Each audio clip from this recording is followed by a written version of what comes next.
Hello class 12 कैसे हैं आप सब। सो पार्ट 12 मैक्सिमा मिनिमा लेकर आई मैं आपके लिए। मूव करते हैं। आप देखिए जैसे कि प्रीवियस क्वेश्चंस आपने पिछली वीडियो में देखे होंगे। पार्ट 11 में 3 क्वेश्चंस हमने डिस्कस किए थे। क्वेश्चंस काफ़ी सिंपल थे, बहुत ज़्यादा कॉम्प्लेक्सिटी नहीं थी, बट अब धीरे धीरे क्वेश्चंस के अंदर थोड़ी थोड़ी कॉम्प्लेक्सिटी आनी स्टार्ट हो जाएगी। जैसे कि इस क्वेश्चन को देखते हैं, one of a important question, but again question जो है लेंथी नहीं है, ज़्यादा नंबर का नहीं आएगा, मैक्स टू मैक्स 3 मार्क्स का आ सकता है, राइट। मूव करते हैं क्वेश्चन की तरफ। जैसे कि आप देख रहे हो क्वेश्चन को पढ़ के लगेगा वैल्यूज तो है ही नहीं, फंक्शन कहाँ से बनाएंगे। तो बेटा फॉर्मूले जो आपने क्लास 10th में सरफेस एरिया एंड वॉल्यूम के पढ़े थे वही सब फॉर्मूलाज अब हमारे इस्तेमाल होने वाले हैं। रिकॉल कर लीजिएगा। मैं आपकी एक शॉर्ट वीडियो जरूर बनाऊंगी जिसके अंदर मैं सारे फॉर्मूलाज आपको लिख के दूंगी, लिस्ट बनाकर उनको हम इस्तेमाल करेंगे। आप एक अपनी लिस्ट बनाइए, रीड करिए। हालांकि क्लास 12th में है तो डेफिनेटली क्लास 10th के फॉर्मूलाज आपको याद होंगे, बट कहीं पर अगर छोटी मोटी कंफ्यूजन होगी तो ड्यूरिंग द क्वेश्चंस भी हम डिस्कस करेंगे, और साथ ही साथ अपने फॉर्मूले की लिस्ट जरूर प्रिपेयर कर लीजिएगा। चलिए मूव करते हैं क्वेश्चन की तरफ। Show that of all the rectangles, मतलब इस दुनिया जहान में जितने भी रेक्टेंगल्स हैं उनमें से अगर किसी का पेरीमीटर आपको दे दिया जाए विद गिवन पेरीमीटर, तो आप प्रूव करिए कि वो एक स्क्वायर होगा। अगर पेरीमीटर दिया है तो स्क्वायर उसको प्रूव करना है और उसका एरिया जो है लार्जेस्ट है, मतलब मैक्सिमम है। क्वेश्चन कुछ पल्ले नहीं पड़ा, ठीक है, कोई दिक्कत नहीं है। यहाँ पर लिखते हैं सबसे पहले लेट करते हैं, लेट। अच्छा देखो, कोई रेक्टेंगल अगर आपको गिवन है, कोई रेक्टेंगल की अगर बात हो रही है तो उसमें दो ही चीजें इंपॉर्टेंट होती है, एरिया वगैरह बाद में आता है, पहले आपकी उसकी डायमेंशंस। तो हम लेट करेंगे, let length of rectangle equal to x, breadth of rectangle is y।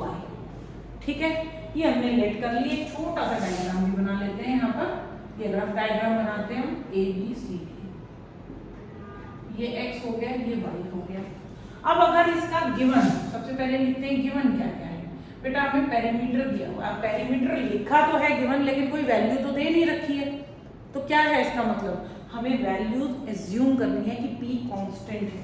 तो पेरीमीटर का फॉर्मूला होता है 2x + y, और अगर ये p, ये वैल्यू आपको गिवन है तो इस p को आपने कांस्टेंट मानना है।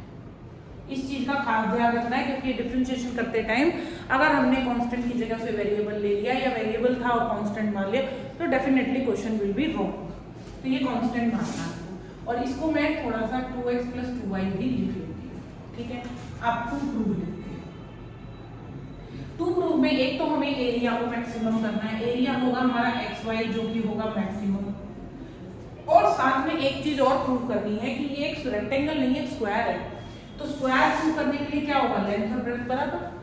अगर मैं इस रेक्टेंगल को स्क्वायर प्रूव करना चाहती हूँ तो मैं उसके इसमें क्या कर सकती हूँ, x और y को इक्वल, मतलब लेंथ और ब्रेड्थ अगर बराबर हो गई, बिकॉज वर्टेक्स एंगल तो रेक्टेंगल में भी 90 होते हैं, और स्क्वायर में भी 90 होते हैं, डायगोनल रेक्टेंगल में भी इक्वल होते हैं, स्क्वायर में भी इक्वल होते हैं। तो सारी प्रॉपर्टी सेम है, सिर्फ इसमें लेंथ और ब्रेड्थ डिफरेंट होती है, जबकि स्क्वायर के अंदर यही लेंथ और ब्रेड्थ इक्वल होती है। आई होप ये क्लियर हुआ होगा। ठीक है, तो ये हमें प्रूव करना है। अब आते हैं प्रूफ की तरफ। देखिए क्वेश्चन की शुरुआत हमेशा वहां से करनी है जिसको मैक्सिमम करना है, उठा लो, वहीं से उठाना है क्वेश्चन को। तो प्रूफ में हम एरिया को लिखते हैं xy। अब प्रॉब्लम ये आती है कि किसी को भी अगर मैक्सिमम प्रूफ करना है तो क्या करना होगा, डिफरेंशिएट तो करना ही है, लेकिन यहाँ वेरिएबल कितने, 2। तो जो ये गिवन वाला है ना, ये काम आएगा हमारे। गिवन में हमें दिया हुआ था कि p = 2x + 2y। किसी भी एक वेरिएबल की वैल्यू निकालो, चाहो तो x की चाहो तो y की। तो p - 2y / 2 = x हो गई। ये वैल्यू यहाँ पर सब्स्टिट्यूट कर दो, तो एरिया = कितना हो गया, p - 2y / 2, और साथ में कितना, y। बन गया फंक्शन, मैक्सिमम प्रूफ कर देते हैं इसको। ठीक है, चलिए यहाँ करते हैं इसको। डायग्राम को मैं अगर हटा दूं या इस साइड बना देती हूँ, so that will get us space. ठीक है, गिवन में यहाँ से निकाल लेते हैं कि हमारे पास p - 2y / 2 था x की वैल्यू। ठीक है, और डायग्राम में इस तरह बना देती हूँ। ये आपका x था, ये y था, ये आपका रेक्टेंगल है a b c। ठीक है, चलिए तो हमारे पास एरिया आ गया P Y minus 2y square whole divided by 2।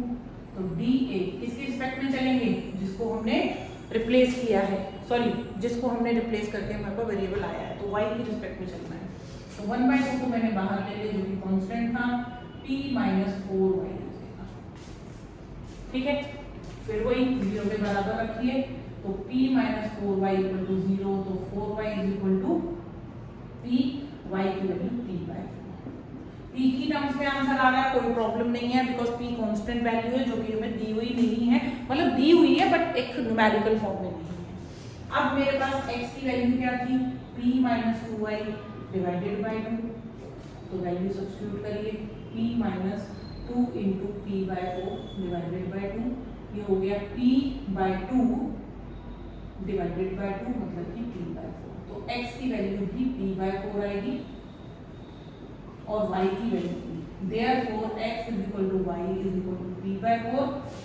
Therefore ABCD is square. हो गया स्क्वायर रूट। अब लास्ट काम रह गया बस, चलिए तो इस सिंगल डेरिवेटिव को उठा के अब हमें डबल डिराइव करना है। देखिए आपका सिंगल डेरिवेटिव था dA by dy is equal to 1/2 is equal to p minus 4y।